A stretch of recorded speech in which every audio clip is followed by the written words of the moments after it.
Le colonel français Jean-Pierre Roger était invité sur Sud Radio pendant l'émission du 16 avril 2024 pour faire la promotion de son livre Adieu l'Afrique.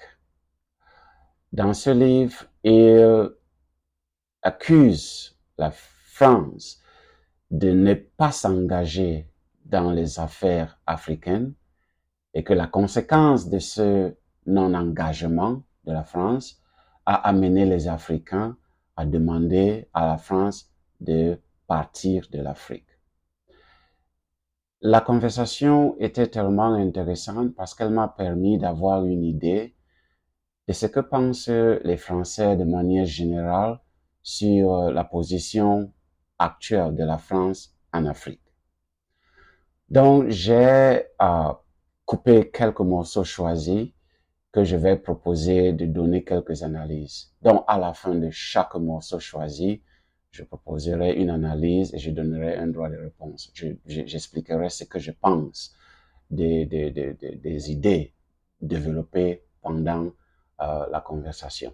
Alors, le premier morceau choisi parle de mesurer les conséquences du non-engagement de la France. Et ces conséquences, selon lui, sont la perte de l'influence française en Afrique, la perte des marchés, la perte des liens culturels et beaucoup d'expatriés français qui retournent en France et qui laissent l'Afrique. Donc pour lui, cela est vraiment inacceptable, qu'il faut changer de cap, il faut changer de manière de faire. Donc je vais maintenant jouer le premier morceau choisi et après, je pourrai donner quelques analyses. Oui, là c'est... Moi je dis qu'ils n'ont peut-être pas suffisamment pesé les conséquences d'une telle position, d'un tel non-engagement. Parce que les conséquences, maintenant, on va les percevoir. C'est-à-dire qu'on ne perd pas simplement de l'influence comme ça, c'est qu'on va perdre des marchés, on va perdre, au point de vue culturel, des liens qu'on a toujours eu. Cette Afrique, moi je dis, si on ne l'aime pas, on peut pas travailler avec. Avant, il y avait beaucoup d'expatriés. Maintenant, j'apprends qu'il y en a de moins en moins. Donc, ils avaient peut-être d'autres priorités. Très bien. Vous avez été prévenu pendant longtemps par le président Jacques Chirac, par beaucoup d'Africains, que si vous ne rendez pas aux Africains ce que vous leur avez volé, vous risquerez de tout perdre. Alors, le moment pour payer la facture est maintenant arrivé et il faudra donc réfléchir sur le logiciel que vous avez jusqu'alors utilisé et voir quelle est la part, n'est-ce pas, de votre action et ce qu'il faut faire pour faire amende honorable. Écoutons Jacques Chirac pour nous rafraîchir la mémoire. On oublie seulement une chose, c'est qu'une grande partie de l'argent qui est dans notre porte-monnaie vient précisément de l'exploitation, depuis des siècles, de l'Afrique. Pas uniquement, mais beaucoup viennent de l'exploitation de l'Afrique. Alors, il faut avoir un petit peu de bon sens, je ne dis pas de générosité, de bon sens, de justice, pour rendre aux Africains, je dirais, ce qu'on leur a pris, d'autant que c'est nécessaire si l'on veut éviter les pires convulsions ou difficultés avec les conséquences politiques que ça comporte dans le prochain avenir. Perdre l'influence en Afrique, perdre les marchés, perdre les liens culturels ne sont pas les seules choses que vous risquez de perdre. Vous risquez de perdre votre âme parce que vous êtes dans une relation de codépendance. Et les conséquences d'une relation de codépendance, c'est que on perd son âme. Cela me rappelle la relation entre Carl Jung et Sigmund Freud en psychologie. Carl Jung et Sigmund Freud étaient tellement liés, ils étaient dans une relation de codépendance parce qu'ils étaient en train de poser les jalons et les fondements de la psychologie moderne. Mais à un moment donné, Freud était beaucoup plus porté vers le positivisme, vers l'objectification des recherches scientifiques en psychologie, où il fallait démontrer des choses par des méthodes objectives, alors que Jung était beaucoup plus porté vers la sphère spirituelle, vers le domaine spirituel. Il regardait l'expérience humaine de manière globale. Alors, cela ne plaisait pas tellement à Freud parce qu'il se disait que bon, il faut pas que les gens pensent que la psychologie c'est du voodoo, c'est de la sorcellerie. Il faut que les gens comprennent que la psychologie c'est une science objective, comme toutes les autres sciences objectives. Alors, ils ont commencé à avoir des problèmes, ils ont commencé à se séparer et ce n'était pas facile pour Carl Jung parce que il était tellement attaché à Freud que son identité était perdu. Il n'avait même plus la maîtrise de son identité parce que son identité était complètement diluée dans la relation avec Freud. Et puisqu'il fallait donc abandonner cette relation, il fallait donc se séparer, il est entré dans une dépression alors terrible. C'est-à-dire qu'il a perdu même son sens d'être, son sens d'humain. Il ne savait même plus qui il était en tant qu'individu. Il ne savait plus. Il est donc entré dans une léthargie, il est entré dans un monde insaisissable où il a fallu qu'il fasse ce qu'on appelle le processus d'individuation. Il fallait qu'il aille au tréfonds de lui-même pour pouvoir retrouver son identité, pour pouvoir retrouver son âme. Et c'est ce qu'on a aussi appelé en anglais the individuation process, c'est-à-dire le processus d'individuation. Comment est-ce que reprendre son âme, comment est-ce que reprendre son identité. Et ça n'a pas été facile parce qu'il a traversé des moments de rejet, des moments de déni, des moments c'est-à-dire qu'il a même dénié sa propre personne. Alors, je crois que c'est ce que la France est en train de traverser en ce moment. La France est dans un déni où elle n'arrive pas à accepter que les choses ont changé en Afrique. Elle refuse complètement de l'accepter parce que elle n'a plus vraiment la maîtrise de son identité. Elle ne se voit pas exister en tant qu'entité autonome sans ces relations avec l'Afrique. Et c'est pénible. C'est pénible parce que l'Afrique n'a fait que proposer une relation beaucoup plus saine qui ne fera pas de mal ni à la France ni à l'Afrique. Mais la France n'a vraiment pas voulu de cette proposition et maintenant elle est en train de faire son processus d'individuation. Comment est-ce qu'elle en sortira de ce processus? On ne sait pas. Mais c'est justement ce qu'elle est en train de traverser. Alors, le deuxième point dans le deuxième morceau choisi, le colonel Roger nous parle du rapport de force. C'est-à-dire, au lieu de se remettre en question et de voir de quelle manière aborder la question africaine, le colonel pense qu'il faut plutôt regarder le côté violent, le côté de force, que c'est ce qui parle aux Africains, parce que les Africains ont toujours eu ce rapport avec la force. Moi, je suis pas d'accord de ce point-là, mais on va d'abord regarder ce morceau choisi et après on va discuter, apporter un droit de réponse à cette observation. Parce que il y a une chose que nos dirigeants n'ont jamais, enfin surtout après Chirac, je voulais, c'est que le rapport de force, il y a un lien à la force. L'Africain a un lien à la force depuis des lustres. Et par exemple, les partenaires qu'il se choisit, notamment en ce moment, comme par hasard, sont des régimes forts. Je pense que battre sa coulpe et à longueur de temps et la repentance exprès. Prenons le cas de l'Algérie, on va pas parler. Vous voyez ce que ça donne avec l'Algérie. Plus on se repent, plus on se fait critiquer. Juste, vous connaissiez, je ne sais pas, vous connaissez Bernard Lugan, l'africaniste. Enfin, vous avez entendu parler de Bernard Lugan, qui connaît très bien l'Afrique. Il a dit à un moment donné comment nous sommes devenus la colonie de nos propres colonies. Oui, mais Je sais pas ce que vous en malheureusement, on n'a pensez. pas les meilleurs, je crois. Ouais, ça c'est vrai, ça c'est autre chose. Non, l'Afrique n'a pas un rapport avec la force. Là, il y a deux problèmes. Le premier problème, c'est que vous faites de la projection. La projection, c'est le fait d'accuser l'autre de ce dont on est coupable.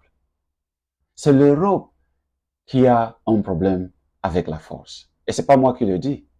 C'est le président français Sarkozy qui le dit. D'ailleurs, voyons un peu, écoutons un peu ce que Sarkozy lui-même dit pour se rafraîchir un peu la mémoire. Je vais vous dire une chose. L'Europe, de tous les continents du monde, est le continent le plus brutal où il y a eu les guerres les plus sauvages. C'est pas l'Afrique, c'est pas l'Asie, c'est l'Europe. Et je vais vous dire autre chose. C'est pas au Moyen-Âge, c'est au XXe siècle. C'est en Europe qu'on a exterminé des Juifs. C'est en Europe qu'on s'est battu. Et quand on a dit, avec la guerre russo-ukraine, c'est le retour de la guerre qu'on n'avait pas vue, c'est une stupidité, puisqu'on a oublié la Bosnie. Si vous n'avez pas l'Union européenne, vous avez des affrontements considérables. Et vous savez, dans la politique, il faut avoir des engagements, et vous avez du tempérament, il faut connaître l'histoire. Et l'histoire donne une dimension à vos engagements, une couleur à vos engagements. Vous n'êtes pas simplement le produit d'un parti politique ou d'une famille. Vous êtes le produit d'une nation et d'un continent. Notre continent est brutal, sauvage, et peut verser dans la barbarie. L'Afrique n'a pas lancé de bombes atomiques à personne. L'Afrique n'a pas commencé des guerres mondiales. Et quand vous vous dites que les Africains se rapprochent des régimes forts, ça c'est simplement un aveu d'impuissance de votre part. Parce que vous voyez des régimes aussi puissants que vous, voire plus puissants que vous, vouloir faire des affaires honnêtes, transparentes, équitables avec les Africains. Et ça vous fait peur. Et ça vous fait peur. Donc, vous accusez les Africains de se rapprocher de ces puissances fortes-là parce que, justement, vous vous rendez compte que vous n'aurez plus la possibilité d'utiliser vos forces, vos armées pour venir dominer les Africains. Ce moment, ça a changé, ces affaires-là. Ça a changé. Voilà. Deuxièmement, dire que les Africains ont un rapport avec la force, c'est tout simplement l'expression de votre arrogance et de votre mépris. Car vous avez toujours considéré que les Africains sont physiquement forts, mais qu'il n'y a rien dans la tête qu'intellectuellement ils sont mieux. Ce stéréotype a changé parce que maintenant les Africains modernes ne sont plus ce que vous croyez. Les Africains modernes ont maintenant du répondant intellectuel. Les Africains modernes maintenant sont conscients des enjeux. Vous avez aujourd'hui en face de vous des Africains sans complexe. Vous avez aussi des Africains qui ont non seulement une tête bien pleine, mais qui ont aussi une tête bien faite, qui sont mûrs et préparés pour vous répondre sur le champ intellectuel, sur le champ des idées, dont les choses ont changé. Plus vous acceptez ce fait, mieux ce serait pour vous. Il est vraiment inutile de s'obstiner à vivre dans le passé. Parce que le monde change, les choses changent et les Africains ont changé. C'est la réalité et il faudra tôt ou tard l'accepter. Et le plus tôt sera le mieux. Troisièmement, et dire comme Bernard Lougan que la France est devenue la colonie de leur propre colonie. Ça encore, une fois de plus, c'est l'expression de votre arrogance, c'est l'expression de votre mépris, parce que vous continuez de considérer l'Afrique comme votre colonie. L'Afrique a longtemps cessé d'être votre colonie. Il faut simplement l'accepter. Plus vous l'acceptez, le plus tôt sera le mieux. Les choses ont changé. Esteban, je crois que nous avons des auditeurs. Et nous avons Franck qui nous appelle depuis Bordeaux, qui a une question pour Jean-Pierre Roger. Bonjour Franck. Bonjour Franck. Bonjour Franck. Bonjour Monsieur Berkoff, mes respects mon général. On vous écoute. Moi je vous appelle parce que j'ai fait l'armée, j'ai été militaire. J'ai été recruté dans les services en 2001 par un certain Michel pour qui j'ai travaillé en Irak. Et effectivement, je peux témoigner de ce que dit mon général, c'est que la France abandonne certains de ses agents, voire les élimine physiquement. Voilà. Voire les élimine physiquement. Moi, j'ai subi ça. Ouais. J'ai subi ça. C'est extrêmement grave. Et je pense que maintenant, il y a des gens qui ne sont pas contents. Parce qu'on les a laissés tomber, on les a laissés crever, et c'est extrêmement grave, mon général. Parce qu'il y a parmi nous des gens qui sont tombés. Et j'ai des frères d'armes à moi qui sont morts. Abattus par leurs propres responsables. Voilà, donc ça, je voulais dire que ça c'est terminé. Ensuite, je voulais dire, l'Afrique c'était un magnifique continent avant que les Occidentaux y arrivent. Il y avait des royaumes, c'était extrêmement riche, c'était populaire, c'était primitif, c'était sain. C'est jusqu'à ce que l'Occident vienne y mettre les pieds. Voilà, moi et mes amis maliens, on est fâchés, mon général. Mes respects. Écoutez, ça c'est votre opinion et vous avez tout à fait droit à votre opinion. Moi je ne dirais pas que l'Afrique c'était le paradis jusqu'à ce que l'Occident soit venu. Il faut quand même rappeler ce qui a été construit, ce qui s'est passé. Je crois que faut pas non plus tomber dans la repentance à l'envers. Je ne crois pas. Premièrement, ce n'est pas à vous de dire si l'Afrique était un paradis ou non. C'est aux Africains eux-mêmes de s'évaluer, de voir si avant le contact avec les Européens, avec l'Occident, ils étaient mieux ou non. Ben, les réactions observées en Afrique maintenant nous montrent que les Africains veulent autre chose. Les Africains veulent autre chose. Essayez de faire comme les autres Occidentaux qui sont partis, qui ont laissé les Africains tranquilles. Est-ce que c'est si difficile à comprendre? Les Africains veulent des relations saines, honnêtes, équitables, transparentes. C'est tout. Les Africains ne veulent plus être exploités. C'est simple. Mais vous vous accrochez. Vous insistez que vous n'avez apporté que du bien en Afrique.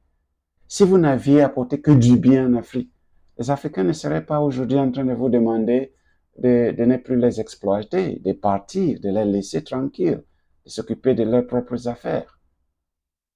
Donc c'est un fait aussi évident que le nez sur ma face. Les Africains en ont marre, ils disent ça va. Vous venez d'écouter vous-même le témoignage d'un militaire français. La façon dont il a été traité par sa hiérarchie, par son gouvernement. Ça, c'est un Français qui parle au Français. Et si le gouvernement français est capable de faire ce qu'on a entendu le militaire français dire, que ce gouvernement français-là est capable de faire ça aux Français, imaginez-vous ce que ce même gouvernement est capable de faire aux Africains. Non. C'est fini. Ce moment-là est fini. Nous, on s'est dit, OK, vous avez fait assez de mal aux Africains. Vous devez le reconnaître et laisser les Africains tranquilles. C'est tout ce qu'il faut demander. C'est tout ce que les Africains demandent. Donc, ne persistez pas dans le langage des sourds et des arrogants. Ouvrez vos oreilles. Écoutez ce que les Africains vous disent. Jean-Pierre Roger, vous écrivez effectivement ceci en fin de votre livre.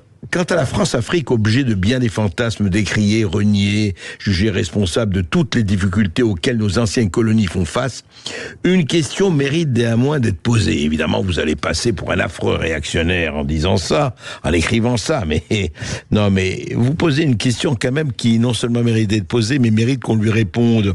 Que seraient ces dernières aujourd'hui, sans le soutien économique, financier, culturel, sécuritaire que la France était quasiment seule à leur apporter dans les années 1960 à 2000. en dépit de bien des erreurs, ingérences, compromissions, certes accompagnées du soutien avéré de Paris à nombre de régimes autocratiques et corrompus, évidemment, vous le dites, la France-Afrique n'a-t-elle pas largement contribué des décennies durant au maintien de la paix civile dans la plupart des pays du champ? Et vous dites, voilà, alors, oui, il faut rompre avec la France-Afrique, etc. Mais alors, pour faire quoi? La question qui fâche. Que serait l'Afrique sans la France? Parce que la France a beaucoup apporté, la France a tout donné à l'Afrique. Que serait donc l'Afrique sans la France? Cette question me fait rire, parce qu'elle est mal posée. La bonne question c'est, que serait la France sans l'Afrique? Voilà la bonne question. Que serait la France sans l'Afrique? Et la réponse est très simple. La France serait un pays du tiers-monde, un pays sous-développé.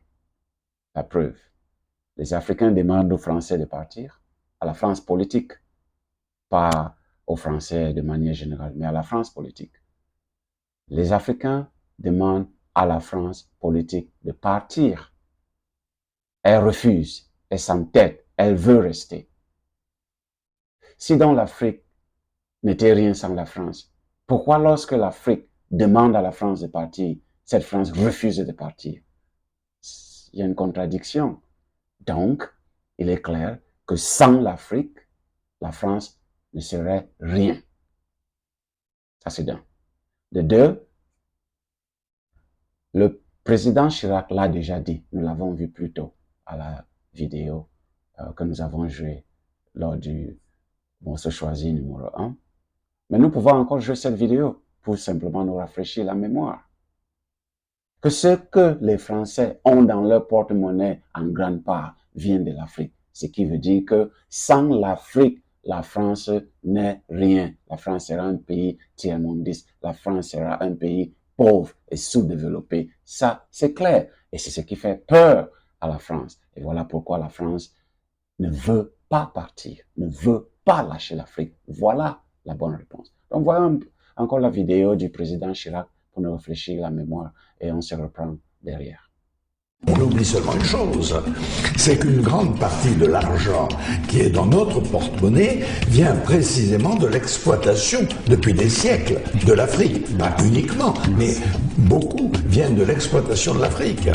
Alors, il faut avoir un petit peu de bon sens, je ne dis pas de générosité, de bon sens, de justice, pour rendre aux Africains, je dirais, ce qu'on leur a pris, d'autant que c'est nécessaire si l'on veut éviter les pires convulsions ou difficultés avec les conséquences politiques que ça comporte dans le prochain avenir. Il faut rompre avec la France-Afrique. Mais pour faire quoi? Quelle question? C'est simple. Il faut rompre avec la France-Afrique pour vous occuper de vos affaires. Et laisser les Africains s'occuper de leurs affaires. It's not a brainer. C'est pas un problème à réfléchir. On cherche pas midi à 14 heures. C'est simple, c'est évident, c'est clair. Il faut rompre avec la France-Afrique. Mais pour faire quoi? Pourquoi faire? C'est quelle question ça? Il faut rompre avec la France-Afrique pour vous occuper de vos affaires et laisser les Africains s'occuper de leurs affaires. Point barre. Mais enfin, il faut rappeler ce que disait De Gaulle, hein. Un pays n'a pas d'amis, n'a que des intérêts. La morale, oui, c'est important, mais qu'est-ce qu'on fait? Eh ben, c'est la question à laquelle j'aimerais que nos gouvernants répondent maintenant. Qu'est-ce qu'on fait? Quelle est la stratégie? Moi, je propose puisqu'on ne retrouvera plus à court terme l'influence qu'on avait dans tous les pays d'Afrique francophone. Faut pas rêver. Je propose simplement de déterminer, d'identifier 2, 3 ou 4 pays sur lesquels on pourrait appuyer donner notre soutien économique, culturel. Et si ça marche bien, eh bien, cela irradiera peut-être que les pays voisins, dans 5-6 ans, quand ils en auront marre des Chinois et des Russes, peut-être se rapprocheront de nous. Eh ben, écoutez, espérons-le. En tout cas, ça, la question est posée. Un pays n'a pas d'amis, il n'a que des intérêts, disait le président français de Gaulle. Un pays n'a pas d'amis, il n'a que des intérêts. Qu'est-ce qu'on fait? Quelle question? Vous savez ce que vous avez à faire? Occupez-vous de vos intérêts. Occupez-vous des intérêts français. Mais laissez aussi les Africains s'occuper de leurs intérêts. Vous n'allez pas quand même vous occuper de vos intérêts et demander aux Africains de s'occuper de vos intérêts. Est-ce que vous trouvez que ça c'est normal? Est-ce que vous trouvez que ça c'est juste? C'est ce dont les Africains se plaignent. Puisque vous avez toujours privilégié vos intérêts. Ok, on comprend. C'est la loi du jeu. Mais les Africains ont ouvert les yeux et se disent que bon voilà, il est aussi temps qu'ils s'occupent de leurs intérêts. Nous voyons bien que le colonel nous dit bon voilà, il faut choisir quelques pays et les traiter un peu comme des exemples qui vont amener d'autres pays africains à se rapprocher de la France. C'est vraiment intéressant. On sait déjà que bon, dans le supposé précaré français, on sait déjà que bon, voilà, la Côte d'Ivoire, c'est le bras financier de la France-Afrique en Afrique de l'Ouest. Le Gabon, c'est le bras financier de la France-Afrique en Afrique centrale.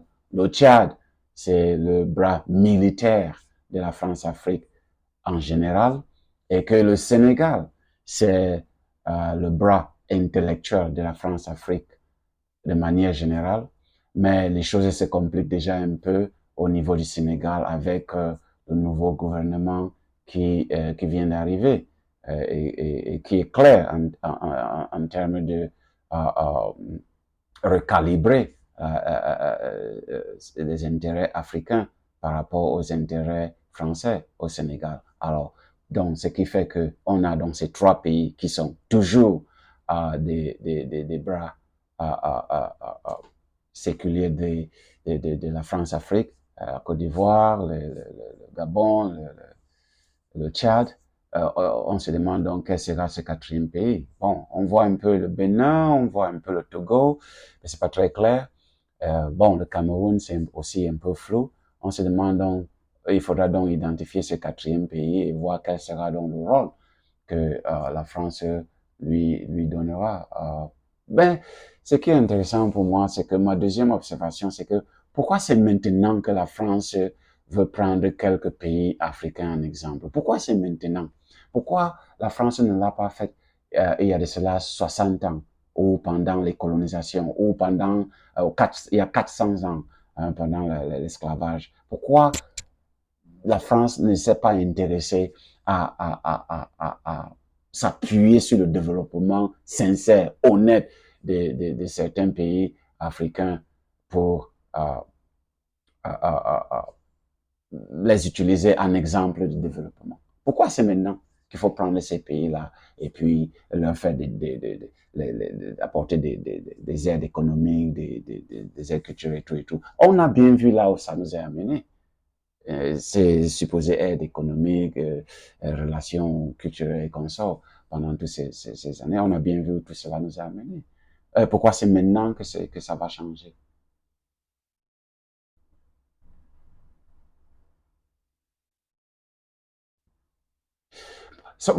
Ma troisième observation, c'est que si la France veut utiliser l'Afrique dans son combat contre la Chine et la Russie, elle perdra.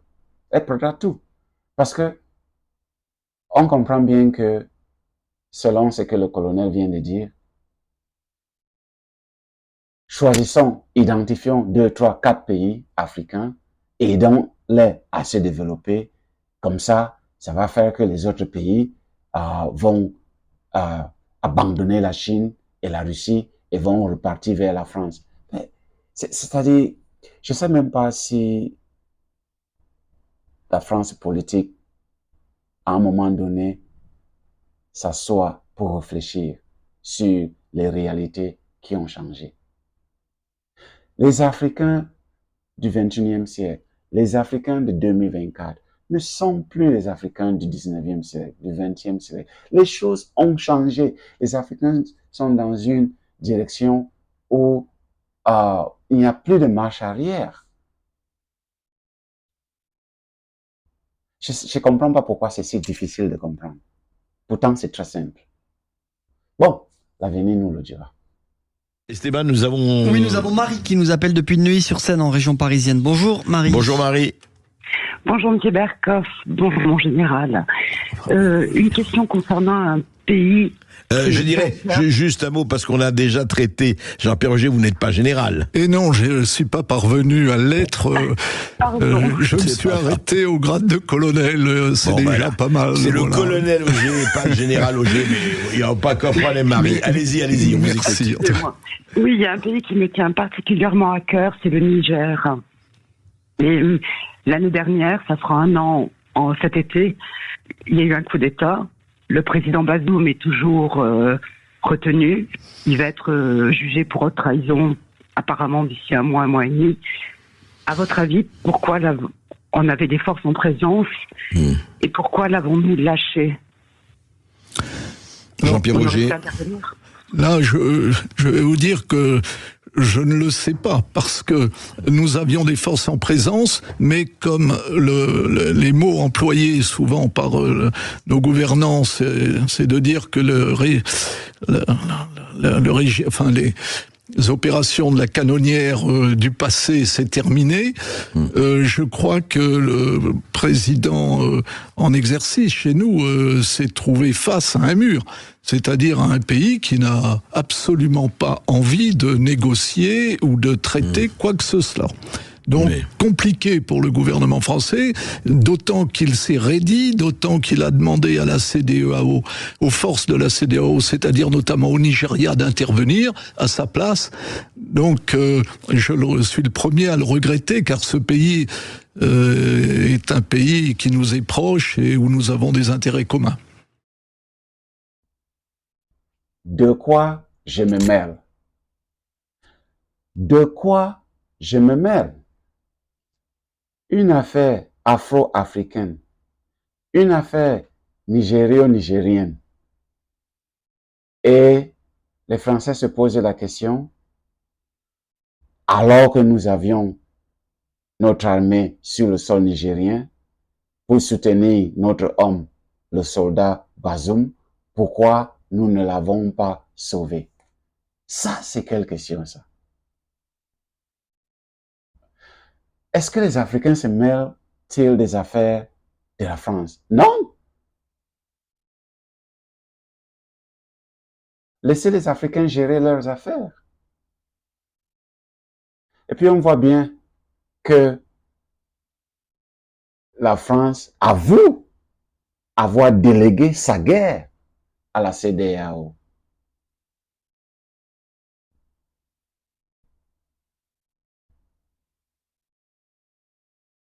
On comprend donc pourquoi les vassaux français, les vassaux de la France en Afrique, se sont empressés pour déclarer la guerre au Niger. On comprend maintenant tout.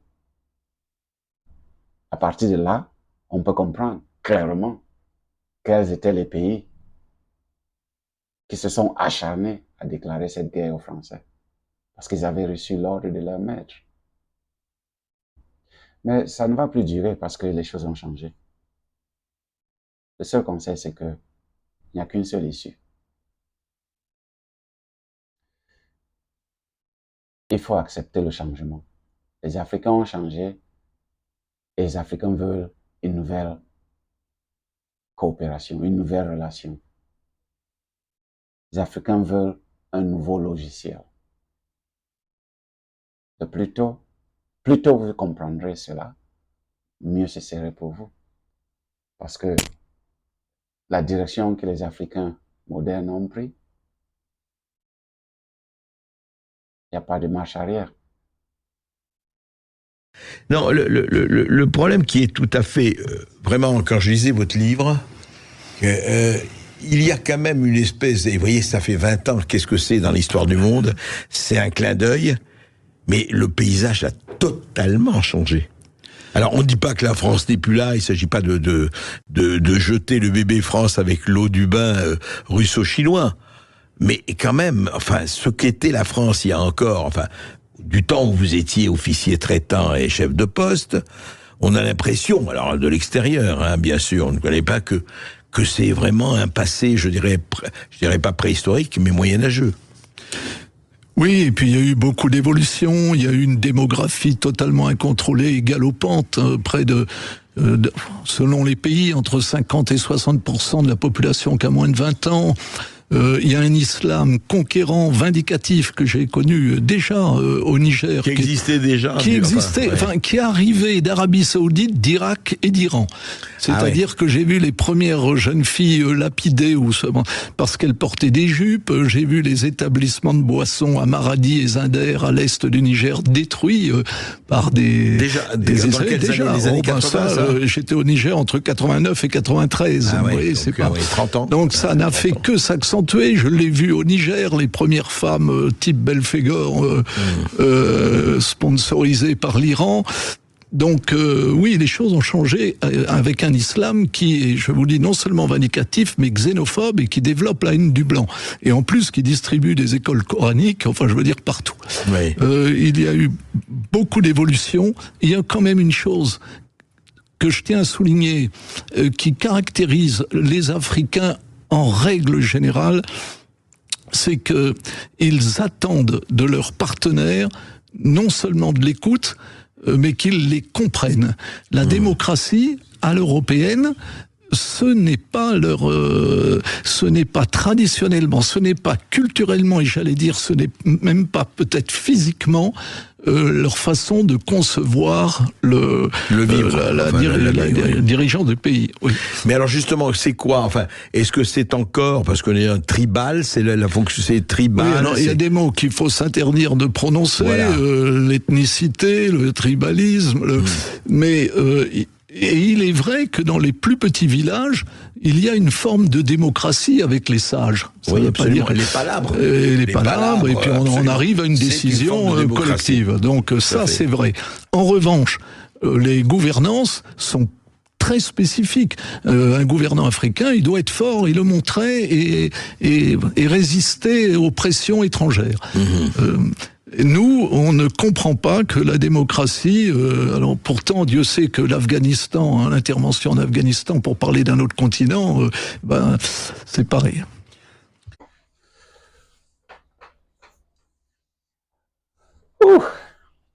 Vous êtes resté très longtemps sur vos lauriers et vous n'avez jamais pensé qu'un jour les Africains vous demanderont de partir.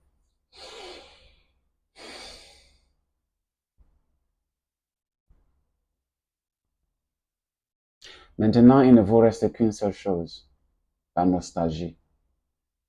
C'est que la France était autrefois, en Afrique, le déroulement des tapis rouges. Tout ça, c'est fini. Tout ça, c'est terminé. Et puis, arrêtez d'accuser l'Iran et l'islam. Les Africains n'ont pas de problème avec l'Iran. Les Africains n'ont pas de problème avec l'islam. Arrêtez de trouver toujours des boucs émissaires. Essayez de vous regarder en face. Essayez de vous regarder dans un miroir. Arrêtez d'accuser les autres pour vos propres turpitudes.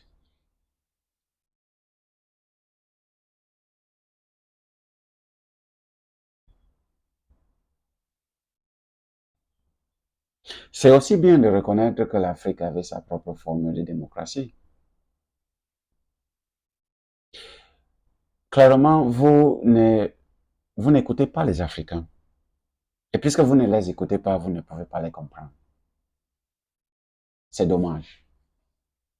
Bon, je crois, oui. Oui, nous avons Bendela qui nous appelle depuis Paris. Bonjour Bendela. Oui, bonjour. Bonjour Bendela. Oui, bonjour chef radio, bonjour tous les auditeurs, et c'est un plaisir pour moi d'intervenir sur votre émission. Je souhaitais intervenir en fait au sujet de tout à l'heure. Là, il y a une citation que vous avez faite. Avant de poser ma question, je souhaiterais faire un allumé des vues.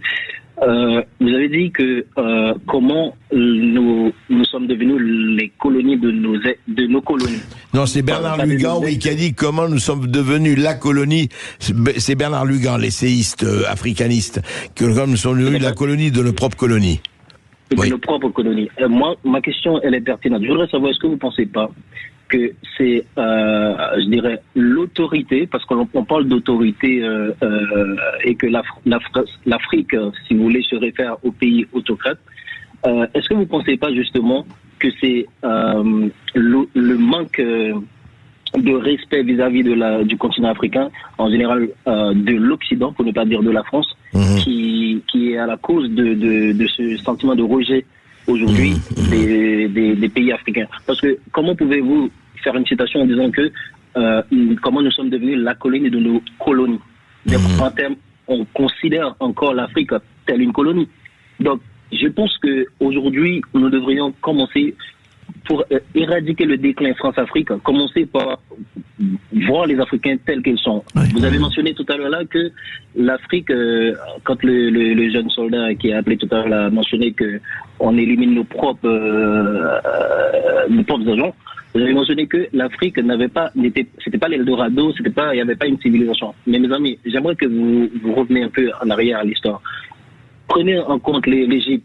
Prenez en compte les ex-empires africains qui ont été détruits. Pensez-vous vraiment que c'est l'Occident qui a ramené, qui a apporté la civilisation en Afrique? Vous le pensez vraiment? Non. Bien sûr, non, mais je vois très bien Mandela. C'est tout le problème du choc des civilisations qui a apporté quoi? Il est hors de question de dire, il s'agit pas de dire supériorité de l'un ou de l'autre. Il s'agit de dire simplement ce que disait le colonel Auger. Chacun a apporté quelque chose, c'est-à-dire qu'aujourd'hui, on renie, c'est-à-dire où on dit oui, l'Afrique c'était rien et c'est imbécile avant qu'il y ait l'Occident, enfin la colonisation, et c'est complètement imbécile, et où on dit ah oui, mais les Occidentaux n'ont fait que piller, etc., et ils n'ont rien apporté. Mon cher Benkoff, je pense que tout ce que la civilisation actuelle a aujourd'hui, il le doit au continent africain. Donc ne venez pas nous dire, moi je suis d'origine... Non mais attendez, moi je veux bien, on va pas une discussion, ne me dis pas que tout ce que le monde donne aujourd'hui, c'est l'Afrique. Il n'y a pas un pays ou un Occident, moi je refuse ce raisonnement manichéen de dire c'est comme si je disais, tout ce qui compte aujourd'hui, c'est l'Occident qui l'a apporté. Arrêtez cette espèce de cliché. Qu'est-ce que vous voulez nous faire mais croire, écoutez... de 1920, vous l'avez mentionné monsieur tout à l'heure là, vous avez dit que la civilisation, qu'est-ce que nous avons apporté à l'Afrique, leur fasse du bien. Moi, je ne pense pas que 400 ans d'esclavage nous ont fait du bien. Non, mais l'esclavage, l'esclavage, vous savez très bien qu'il y a eu plusieurs traites négrières, cher Mandela. Il n'y a pas eu que l'esclavage occidental. Il y a eu l'esclavage africain et l'esclavage arabo-musulman. Vous êtes d'accord? Là, on parle de l'Occident. Non, il y a eu 11 millions de Noirs castrés, Mandela. Vous le savez ça? Si vous voulez, 11 millions de Noirs castrés par la civilisation. Vous savez? Si vous voulez bien, on peut en parler. Mais là, on parle de l'Occident. Non, mais d'accord, on peut parler de tout. On ne va pas prendre, non mais, on va pas, écoutez, appelez-nous, moi je suis pour la discussion, rappelez-nous là-dessus, mais encore une fois, pas de manichéisme, pas de ceux-là c'est les bons et ceux-là c'est les mauvais. On n'a jamais été sur cette ligne, chacun a sa civilisation et apporte des choses, mais de grâce, je vous en supplie, ne dites pas, il y a les bons et les mauvais. Et sur les traites négrières, rappelez-nous, on en parlera quand vous voulez. Voilà. Bon, c'était... Je suis absolument, mais il fallait le souligner, il n'y a pas de problème. Merci beaucoup Jean-Pierre Roger d'avoir été avec nous. On rappelle votre livre Afrique adieu, mémoire d'un officier du secteur Afrique noire de la DGSE. C'est publié aux éditions Mareuil. Merci beaucoup d'avoir été avec nous. Merci André Berkoff d'avoir animé l'émission. Il ne s'agit pas de manichéisme. On ne dit pas que tout est noir, on ne dit pas que tout est blanc. On dit simplement que tout est clair. On ne veut plus de l'exploitation française en Afrique. On ne veut plus de bases militaires françaises en Afrique. On ne veut plus de la monnaie française, le franc CFA, en Afrique. On ne veut plus de soutien français des dictateurs africains en Afrique. On ne veut plus du contrôle culturel de la France en Afrique. Point barre.